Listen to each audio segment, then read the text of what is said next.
Is it different to run as a school board trustee versus a alderman versus the mayor? Is there any difference? Only in the level of campaigning that is done for the mayor versus the.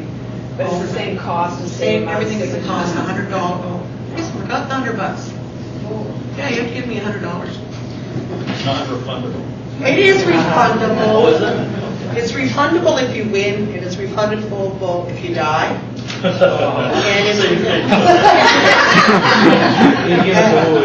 if you get at least half of the number of votes of the winning candidate, you get your money back. But that's not by ward. So if you're running for alderman, it's not in that ward. It's who got elected with the least of all 14 aldermen.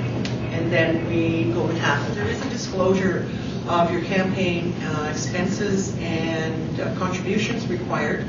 So you need to keep track of what your receipts and things are. But you don't have to have a financial person or a campaign manager. That really is determined by all the people themselves. There are some people who do very little campaigning, and there are some who do a lot of campaigning. There are some who spend a lot of money, and there's others who campaign a lot without spending a lot of money.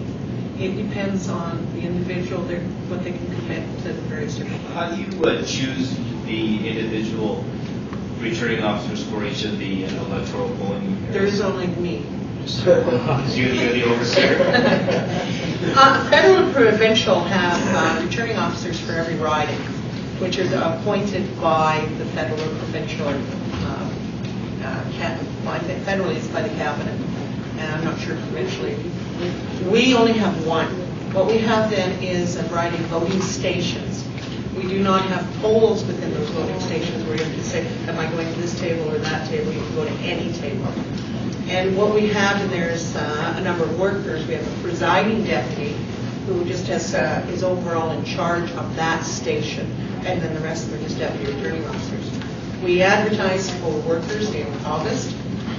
We do go back to the ones that have worked before, and then we take the ones who apply, and they're getting training and appointment. These 25 signatures, can Yes. the candidate get them, or do they have to be witnessed? Or No, they don't have to be witnessed. The candidate goes out and gets them. They have to complete it with their address and residence and that. Okay. No, they don't have to be. You can get them yourself.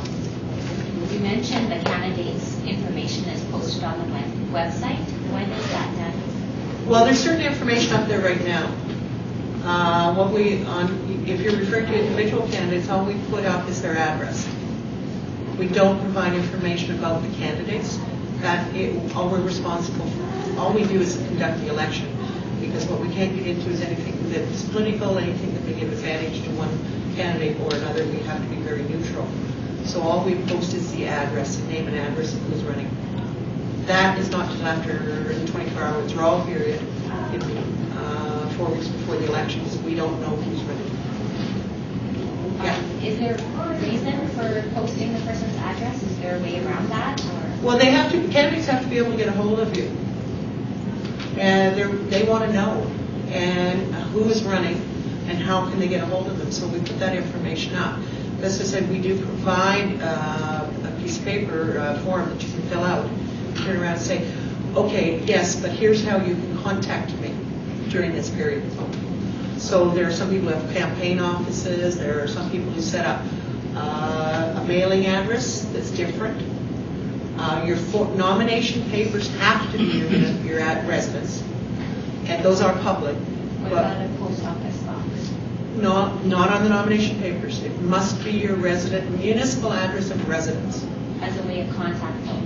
You can do that by filling out this form, yes, and providing that. And some people set up a special phone line, but they can still get your address if they wish to come in and look at the forms. But we post it there so people can contact and try to find out where they stand on different things. That is the extent of what we provide. With the contact information that's made available, can that include electronic contact, like email or website? Yes, we do. Okay. If we're given an email address, we do put that up. Okay.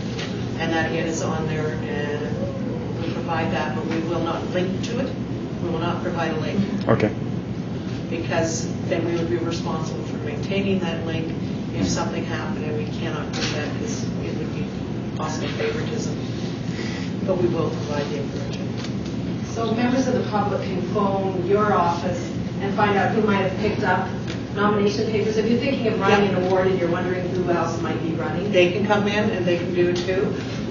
The media keep regular track of that, and that's why most people do put their name down on the public list, because then the media don't go out and talk to them. They get a little bit of advertising. They regularly publish some stories, and that's where they get it from. That is from our list.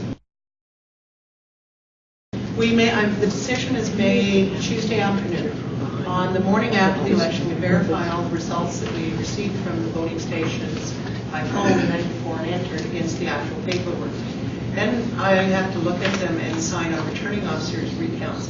And the only basis on which I can make a decision on a recount is if the difference in the vote between two candidates is equal to or less than the number of rejected ballots. It's not a number. So if there was 200 rejected ballots, and that has to be ones that are rejected because there's something marked on them, because all our people have to record how many ballots are rejected because there was no vote cast, because they cannot influence the outcome of a recount. So if we have 20 rejected ballots that were voted for that office and the difference is 19, we call a recount. So then we contact everybody on the Tuesday afternoon and we commence the recount on Wednesday morning.